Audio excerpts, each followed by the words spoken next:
We are live. Welcome everybody. I'm Eric Loit, and we're just back from the live AMA session with Blocktalks. And I thought I'd take this opportunity to just talk a little bit about the a couple of questions that were left outstanding. There's quite a bit and far too much to type. And then we'll be open for any additional questions that any of you might actually have. So let's just see if anybody's on here yet. Maybe a little bit early. We can maybe go back to, let's just go back to our session here and talk about the big news of the week. And that's basically we're on Uniswap. So finally we're on at least one of the exchanges, a decentralized exchange. And one of the key benefits with Uniswap is our ability now to trade between hundreds of different Ethereum-based assets. It also allows members to create their own liquidity pools with ESP as part of the content.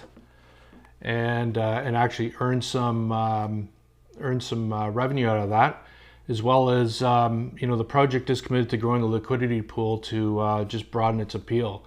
So here really this becomes an opportunity and an avenue and a new avenue to acquire the token, and we're trying to make it as easy as possible to make that happen. So let's just see if we got anybody online here. Not as of yet. Okay, so I can, for the recording here, go over some of the questions. There were an awful lot of questions about the cost of Ethereum and why did we choose Ethereum and whatnot.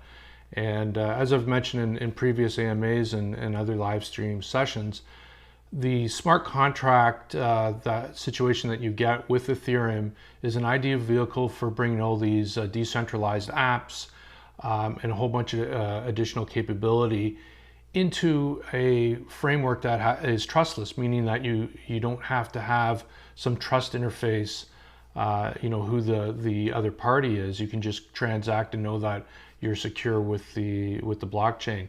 This is a key thing for speeding up digital payments, getting rid of all these middlemen type of architectures, and basically provide funds to the direct source that you're paying.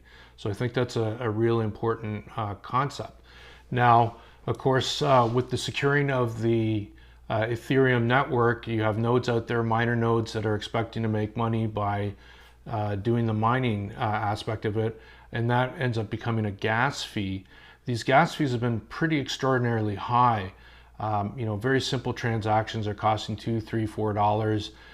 At sometimes it can be, that same transaction can cost $10, $15, or $20, which of course in a developing nation where a $2 transaction would be considered very expensive, this is prohibitively expensive to deploy this way.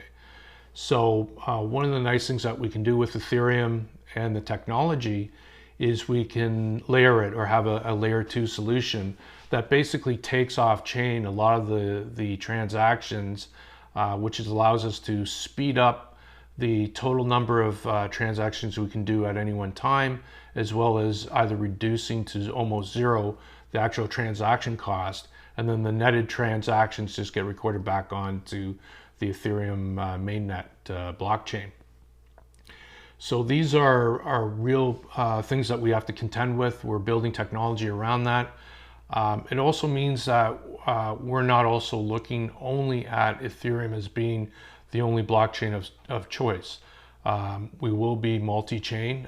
We will look at other chains like Cardano, Binance Smart Chain, Tezos as some other options, because they bring not just a reduced cost, but for instance in Tezos standpoint, they bring on-chain governance, which is actually an interesting type of scenario for us in a deployment mode, especially when we look at some of the decentralized applications around the content delivery. So we could actually create a CDN network where users have the ability to vote on the appropriateness of the content, or be able to determine what is inappropriate and have removed off the network. And you need to have a governance system that allows you to do that.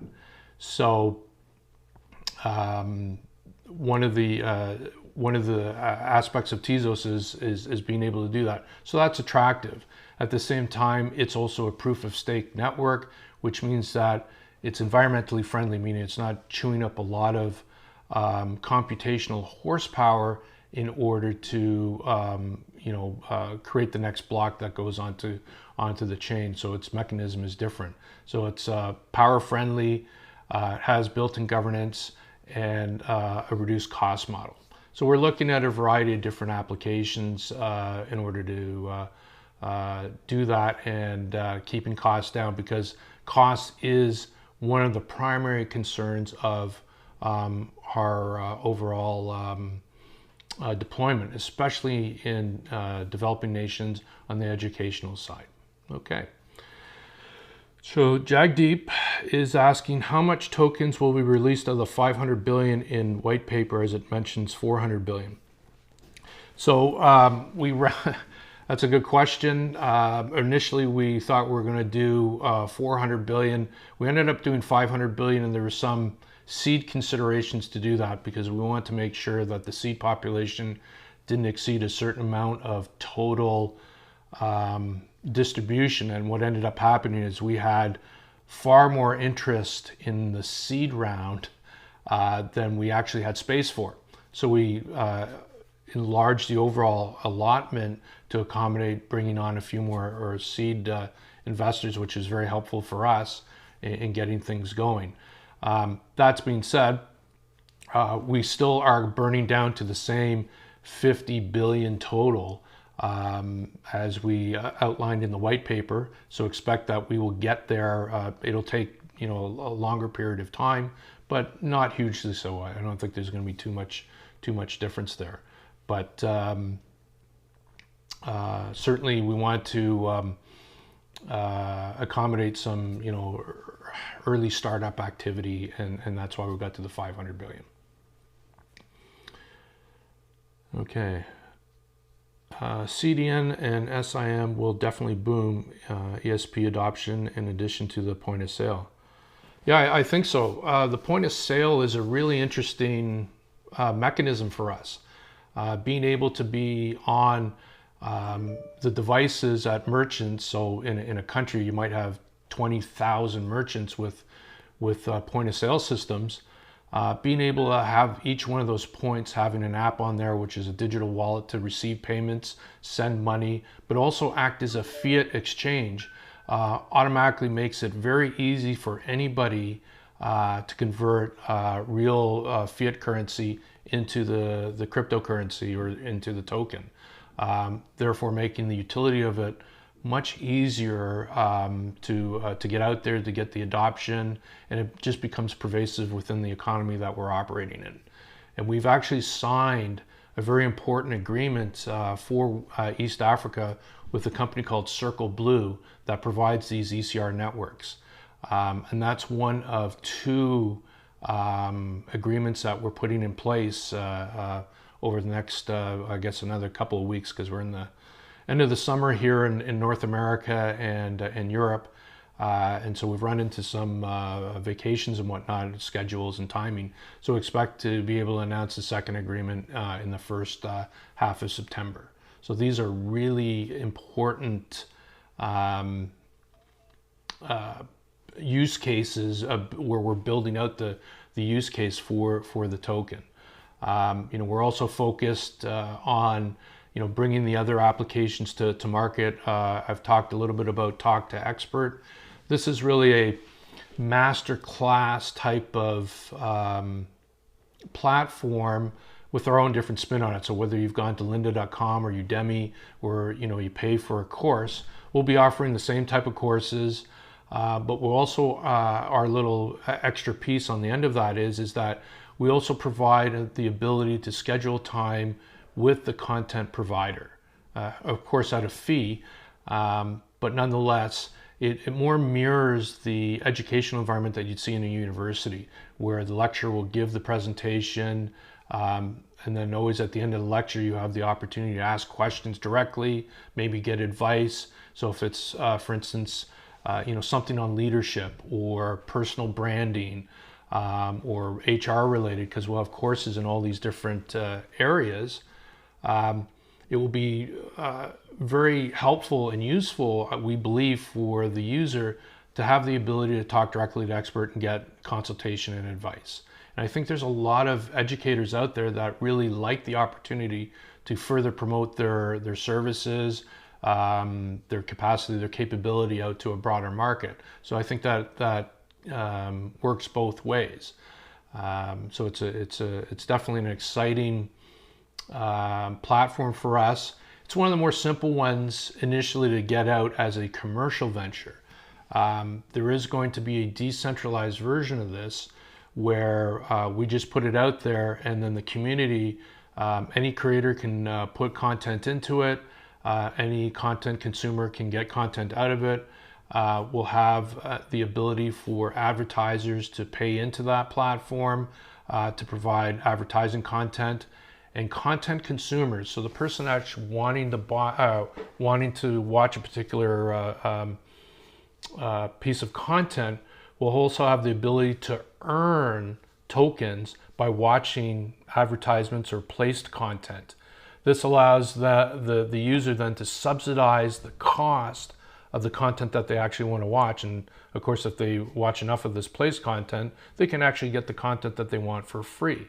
Again, thinking about the developing world where cost is everything, we want to provide different mechanisms that gets the content out as cheap as possible, and in some cases we can even make it free, right? And it's really also up to the content producers in the decentralized space that they can still offer the content for free, right? They don't have to charge and make revenue on it. But again, it's as everybody, nobody does anything for free, I think. If things are competitively priced, we can have a really nice platform. So think of YouTube, where it's self-governing in terms of what content that's on there. You can get paid for watching the advertisements that you see, and creators get paid for content that's viewed, and of course content consumers will pay into the platform using the ESB token. Okay, for the CDN, Jasdeep's asking our question here, would you collaborate with different organizations as a third-party payment provider, or make a separate platform for content creators and hardware SIM app which interact with the CDN, or will you integrate with DApps? Okay, if I understand all that correctly, it's really our plan to evolve this around DApps entirely, and whereas the token is the single form of payment for the platform, which also means that in the regions where we want to operate in, we have to make sure that there's a good ecosystem of exchanges that allow the exchange between fiat and cryptocurrency. So again, when you start to look at the different streams of businesses that we have, if we have digital payments alongside where we're bringing out the educational platform, it becomes very easy where any merchant can provide the exchange service, and then the users has a digital wallet with the tokens in there, and they can spend as they need to on any particular platform. All right, so not platform, but on the educational delivery network. Now, CDN, Content Delivery Network, is also another thing that we're talking about, and I've maybe mixed up terms a little bit. We have the learning content delivery platform, or the educational content, and we also want a content delivery network. And this is where we're using, nodes on the network, or people who are willing to offer a portion of their hard drive as a storage medium to store the content in a decentralized fashion. So when somebody goes to watch one of some of the content, the network will go out to the appropriate hard drives that are out there or nodes that are out there, collect the content, and then display it for the user. And so the people that are providing the space on their computers that are participating in the network get paid for when that happens. So again, they're sharing in the fees just as a content creator would get revenue for the views that have seen their content. So it's all based around different, not different flavors, but a variety of different dApps, okay, decentralized apps.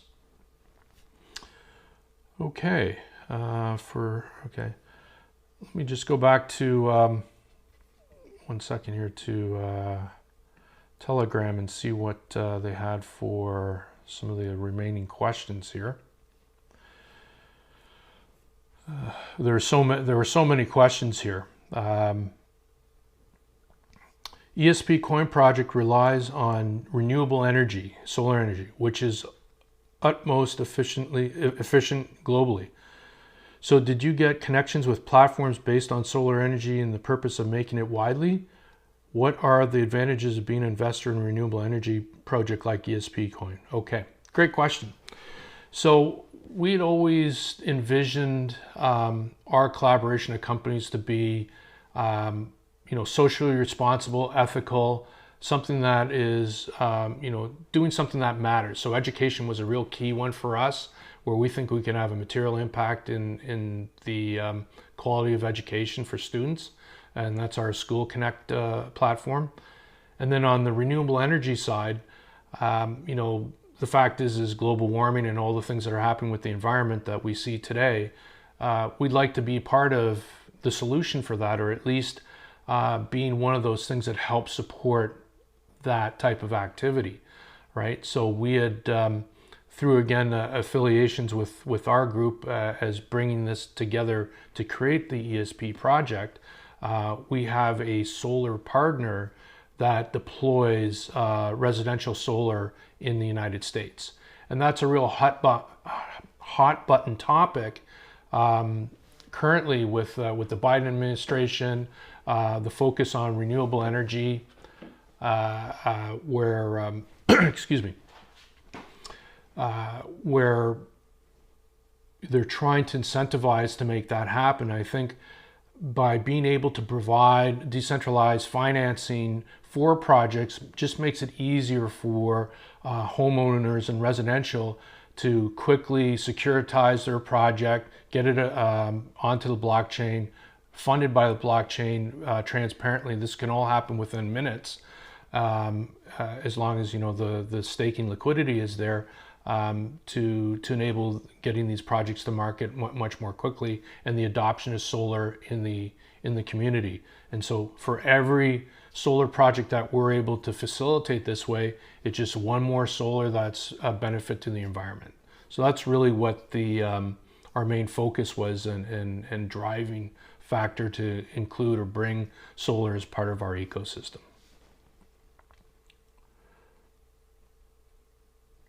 Can you explain what are the best features that your projects have to make a user interested to try your platform and do an investment with your project? And that's Kiji Moja. I'm sorry if I pronounce the names wrong. I'm terrible at it. But that's a good question. I think there's a couple of different things. Again, when you look at the project itself, we are not just a meme project. Here's a spin-off of a coin, and that's all pushed by hype and hot air or somebody's tweet, and eventually the balloon bursts or deflates or whatnot, and they don't have anything to stand on. We've been working on the business side of this for well over 2 years, even though the ESP project on the token side's only been active for about 3 months now. And I think that's a real key difference, where we have fundamental businesses and business strategy that's supporting the token itself. And from an investor standpoint or a purchaser standpoint, from a value standpoint, it's really easy to see how we're going to generate profit, And we explain the mechanism that does that through the investment arm of what the project will do. It will generate interest on a monthly basis. 90% of that interest that's generated will be used as a token purchase buyback program. We will buy those tokens back and they will be burned. To show what we're doing and for our transparency, we will always post on our website on a register every month. Here's what's happening with the purchase. Here's the token burn, so everybody can see that money is being injected back into the coin base, and we're doing what we said we're going to do. So I think those are real interesting parameters for investors, purchasers of the token. But I also think the tokenomics, the way that our burn strategy is, that we're not overtly putting too much burden on a single transfer.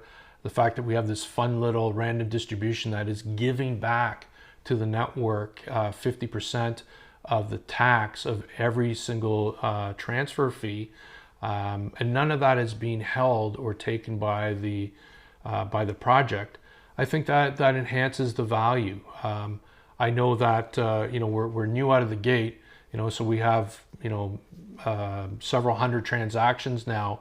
I'm pretty certain that every token holder has received at least one or two random distributions already. I know that a couple of the early adopters, some of them have had some pretty wonderful windfalls, because we've had some large amounts just transact because of some larger purchases, and they're the benefit of that, which is great.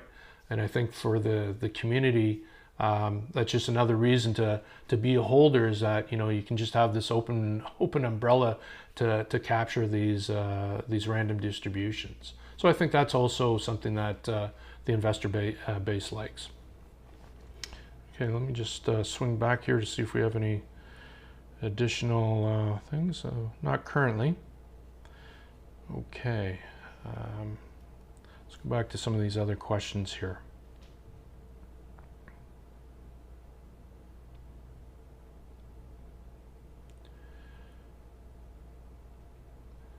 So Philippe had asked here, how much technical know-how will a fund manager need in order to set up a smart contract through which users can allocate their assets?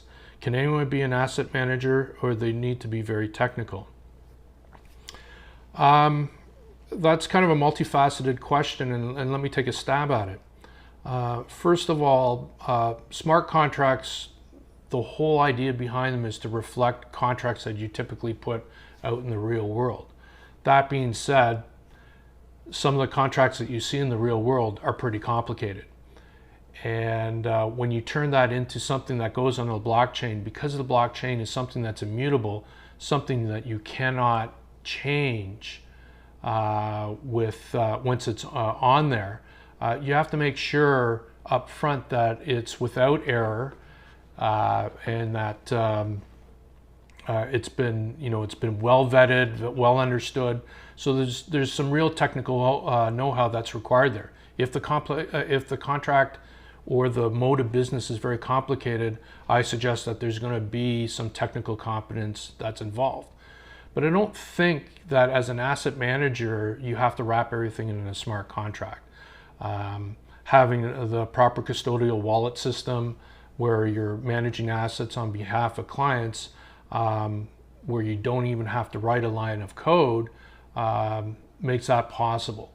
And that's probably the easier way to go with doing that. But if you're writing your own platform for asset management in some particular vertical, or you're connecting to IoT devices or something like this, then of course, yes, you're going to need some technical compliance or competence on board. You need to have, what's also important is security.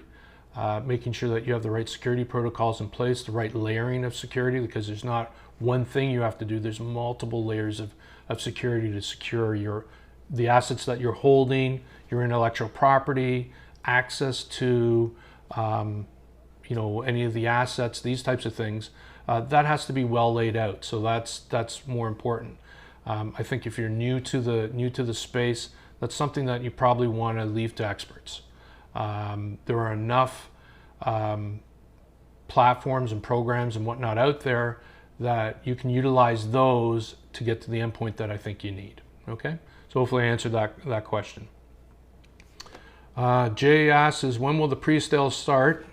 Pre-sale has ended, so sorry you missed it. Where is the listing soon? What is your strategy to attract investors? Okay, so we're currently listed on Uniswap. So you're able to freely trade the token today. All you need to do is really go to espcoin.io, get the token address, which is on the first page in the green box there. Just click on it and it will copy. So when you go to Uniswap, you paste in for that when you're looking for the token to purchase, paste in that address and then add that token to your list. That way you know that's the legitimate real token from our project. It allows you to, again, get access and then swap between hundreds of other Ethereum-based assets. So whether it's tethered USD, Ether, DAI, there's just so many other tokens out there. So that's the easiest way to work with the token and to get it now. So we are listed now. We are actively in negotiations to get onto other exchanges and central exchanges. And then the last question you had is, what's your strategy to attract investors? Well, this is one of the strategies, doing these AMA sessions.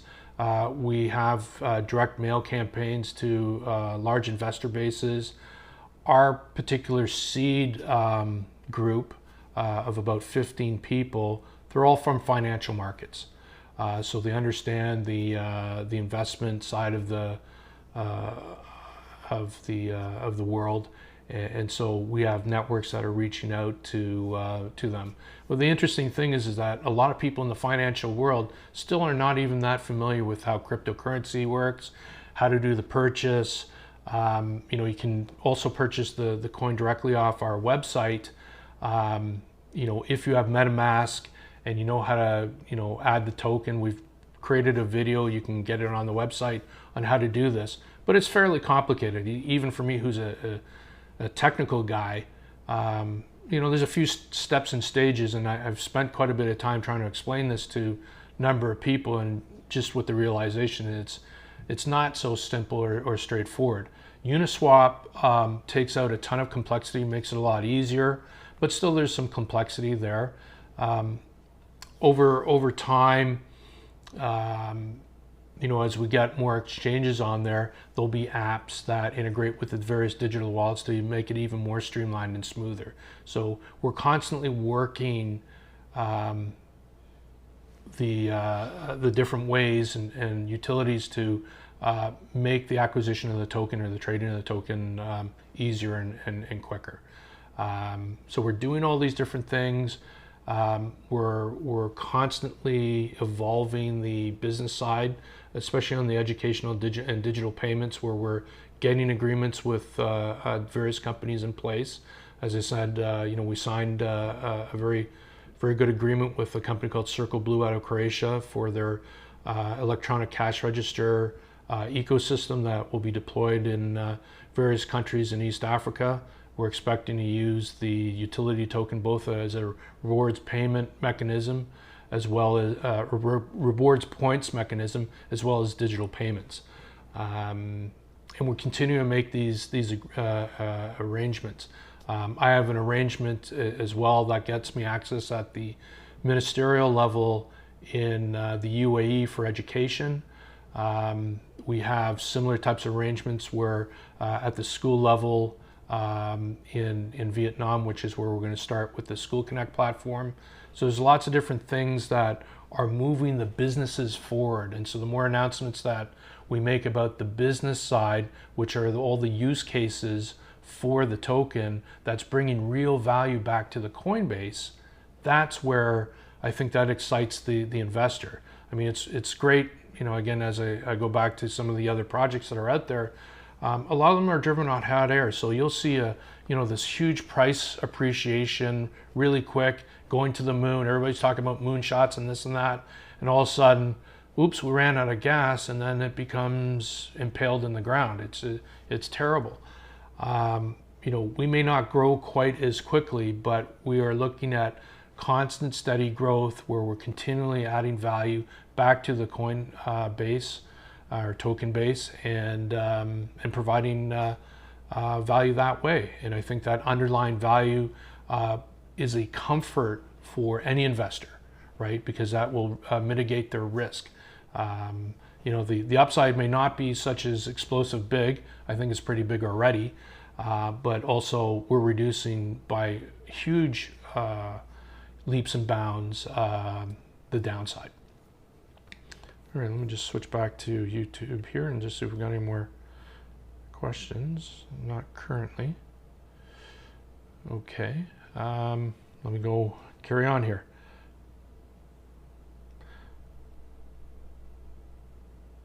Okay, Morella is asking, does your project support staking programs? If yes, how does your stake system work? What is the requirement for a user if they want to stake in your platform? Do you have a token burning plan to increase the token value and attract investors to invest? Okay, so I think we've talked a lot about the token burning and how we're attracting investors. On the staking side of things, that is definitely a plan for us on our renewable energy. We believe that the staking platform is what's going to provide liquidity to the different solar projects, and the return that the interest of that makes will get distributed across the stakeholders. And where this becomes more important is as we get more transactions happening, it's the tokens becoming more utility used. Is that a right word? From a utility standpoint, the burn rate is going to increase, and therefore driving down the open circulation, increasing everybody's value. So that's also key to making the long-term viability of the staking program work. And so we recognize that, and that's built into our plans on how the staking methodology will work. So yes, we will have staking. It will be a DeFi app specifically in the renewable energy sector.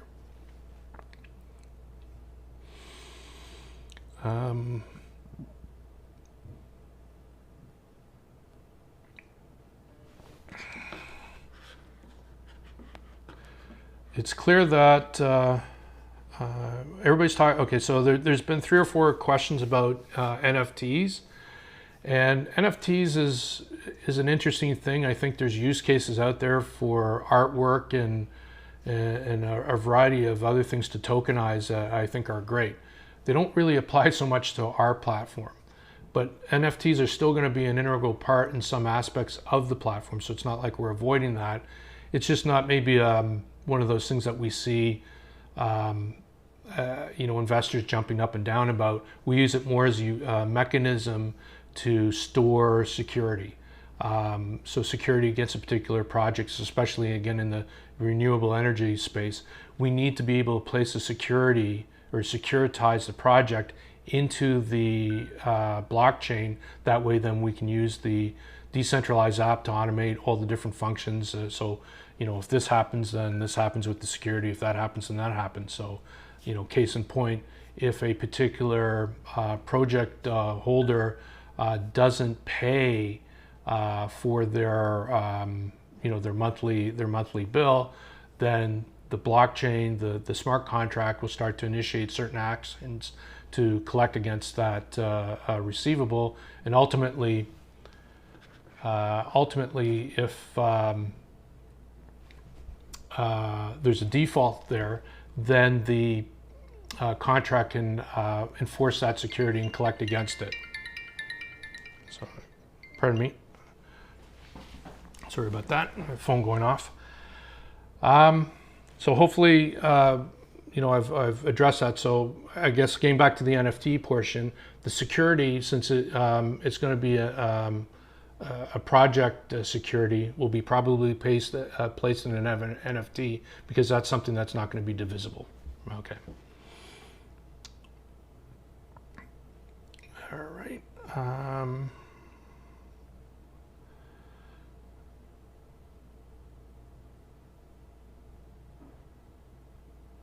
Okay, so Harris is asking, if I join you and I'm having a problem on your platform, is your team ready to help me until the problem is solved? I think from a corporate standpoint, the answer is yes. We're here to service our customers, our clients, as best we can if you're using any of the business cases. If you're having an issue with the token itself and its use case, yeah, we're absolutely here to help you. If you're looking at, or I think stepping back a little bit, is the applications that we're putting out there really are going to be blueprints for other people to implement on their own.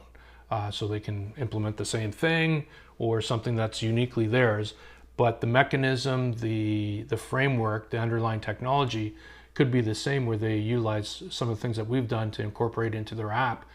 And so I think that's why we would be a blueprint for these other applications.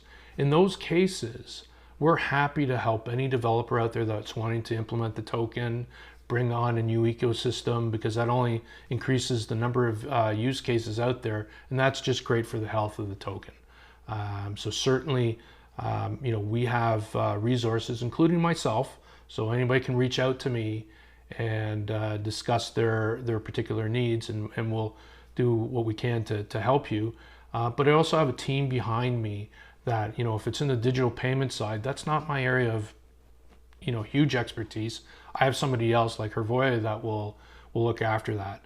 On the educational side in Vietnam, we're going to get a ton of requests in Vietnamese. Now, I'll be honest, my Vietnamese is virtually non-existent, and therefore, I'm not going to be much use there. But we're going to have a team there to support. So again, a typical business service model you're going to expect from us, as opposed to a lot of these projects, again, don't have a business behind them, so they don't have a technical support or support structure in place where they plan on supporting the client or user. Our view is that the client is the absolute most important asset to us, and therefore that's something that we take very seriously, and we will do our best to support you. Okay. How do you control the volatility of the ESP coin? Would it have a monthly buyback and burn? So summer body, okay? Ask that question. So volatility is really, again, another multifaceted thing. It depends really on how much trading is happening. We're obviously going to do our best to support the coin where we can. If there's an overtly large downturn, and on the flip side, we'll also maybe reduce the liquidity a little bit, or increase the liquidity a little bit if the price is going up too quickly. At the end of the day, we don't have much control over the price. That's going to be a market-driven event, but we're here to support it as best we can. Currently, our first few days in Uniswap, which is an interesting discussion, is we have a relatively small liquidity pool because we're testing its functionality and whatnot, and because of the excitement in the marketplace, we saw a fair bit of movement in the price, both up and down, just screaming out the need to increase the size of the liquidity pool. So we've started to do that. We're committed to doing that, and I think that's the most important part, is as the distribution grows, as the circulation, when we get more circulation out into the public, we'll be supporting that with larger liquidity pools. And of course, when we get to a central exchange, we'll have much larger liquidity pools supporting the token in that scenario as well. So the answer is yes, we're working on the volatility side. Unfortunately, we don't have a ton of control over it. It is the nature of cryptocurrency. When Bitcoin and Ethereum itself goes up and down, 40, 50 points, we're not going to be able to change that much. On the flip side, what's hedging us against that is, again, a solid business model that has returns. So hopefully, because we have the businesses, the operational entities constantly pumping profit back into the Coinbase, we hope that we can somewhat detach from some of that volatility that exists just in the common cryptocurrency market space. All right. A lot of people ask about burning, and if you still have questions about how the burn works, please drop me a message here on the chat on YouTube. I'll be happy to answer that, but I'm probably not going to do any more of those because I think I jumped into a bunch of those. Can you briefly describe the top milestone you have achieved so far and your future target milestone? Well, I think we have a whole bunch of baby steps along the way, I think. Each one its own important milestones. First, of course, we started the project, getting the seed capital on board. That's a milestone. Writing our token contract, getting it certified by Certec. That's another milestone. Beginning the marketing activities, doing these AMAs, YouTube live streams, all this stuff. That's another thing. Getting our first billion coins out just in public sale was another milestone, and we're just beginning. Getting on to Uniswap was the next milestone. The next one is getting on to a central exchange. Then launching the first versions of some of the applications is a big milestone that's coming up. Getting the contract signed with Circle Blue, and then having a second one ready to sign in the first part of September are big milestones. These are all pretty big things for us. Again, each one is building on to the other one. Ultimately, where we continue down the roadmap, and that roadmap includes getting the gateway to other chains like Cardano or Tezos as potentials, having that friction-free gateway to swap between the two sides. Creating our content delivery network is further down the roadmap, but that's again going to be a major milestone. And then ultimately, when we look into 2022, we are still evaluating the need whether we want to engage on producing our own native coin. That way we have a little bit more control over its fee structure and whatnot. But we're not just going to do that because of cost, because I think that there has to be other tactical and strategic advantages to building out your own coin. Whether it's a internal governance system, do you build into it the content delivery network itself and how that node system works? So the people who are providing hard drive space for the network are also securing the network through a proof of stake protocol or whatnot. There's lots of different things that we can do there. So if there's a way to optimize what we're currently doing, so we're lowering the cost to the user base, that's something that we really want to investigate. But there's some really good layer 2 already proven architectures out there that we can utilize, and I think we're going to look at first. To the case in point of the question before, should you be technically competent and to doing some of this asset management, bringing your own coin to market is a pretty tall process. The certification, the validation to make sure that you don't have vulnerabilities built into your own protocol takes time, and this is not something that can be rushed to market. It has to come to market with the right reasons. And of course, as you build in more features into any coin, you're increasing the number of attack vectors. Each one becomes a point of potential liability or vulnerability. So each one has to go through a whole validation and compliance check and all these things. So we don't take that transition lightly, and maybe that's something that we do, and maybe it's something that's later at the end of maybe Q3 or Q4 of 2022 if we really want to go down that path. Right now it's on our radar. It's under consideration. We're currently not actively developing a native coin because it's just too early in our life to do so. But certainly our vision is beyond the next 5 minutes or five weeks or even 5 months. But beyond that, it is a real potential for us. And if we can't get a solution to the transactional costs that we see currently, that we're all plagued with gas fees in Ethereum, then of course, and we don't have great follow through on the layer 2 solutions or Ethereum 2.0, then of course we'll be looking at bring your own native coin to drive down cost. Okay. Just checking.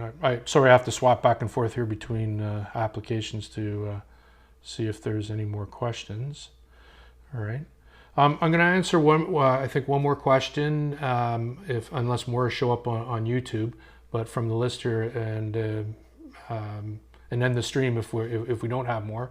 But I'll stay on as long as needed if we have more questions.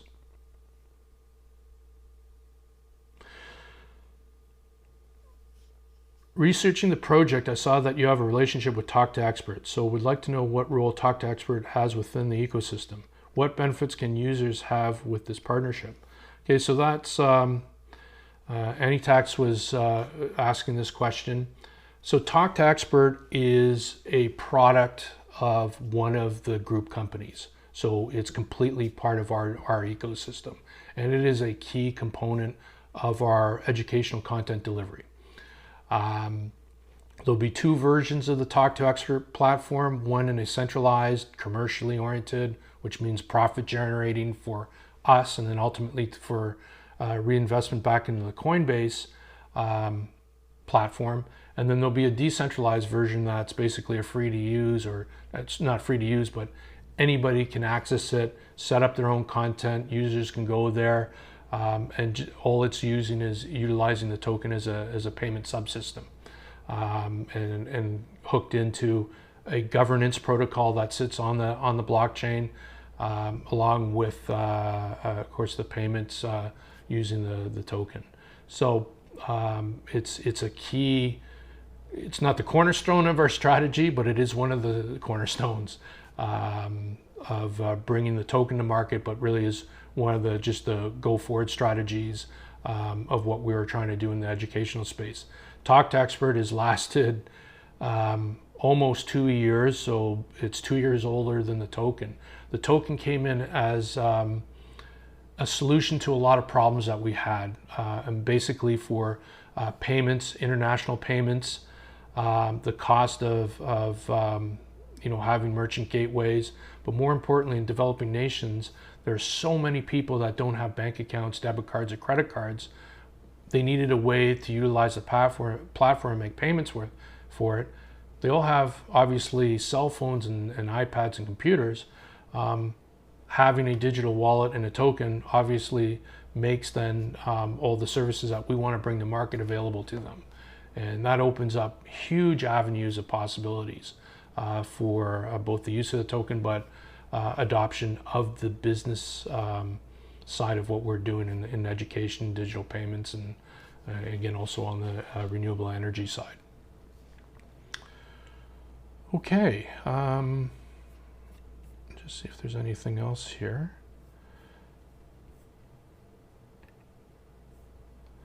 All right, everybody.